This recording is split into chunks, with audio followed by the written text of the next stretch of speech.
Hello guys, welcome back to the channel again. In this video I want to show you our land that we purchased in Uganda. The land is about 8 acres of land, and we are now starting on the building process. We want to build our farmhouse, and in this video I show you the size of our land from above. Those are our eucalyptus trees that we planted 2 years ago. They have grown quite well despite the fact that some died. As you can see, many gaps through the trees. Some died because we didn't have a good caretaker of the land, but we shall make amends in future. Right there is a well. We have a well on our property, and there's some fish in it.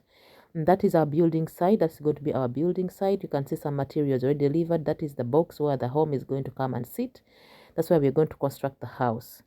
And so in this video, that is the well. Again, that black dot you can see is the well, and it's very quite next to the house where the house is going to be. That white structure is going to be the storage for materials and the caretaker of the site. Those are some of the materials already delivered, but that you will see in the next videos when the materials are being delivered. That is a neighbor's house.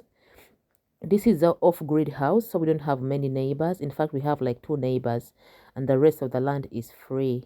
Thank you for watching. I hope to see you again in the next video. In the next videos, we shall show delivery of materials. Bye bye.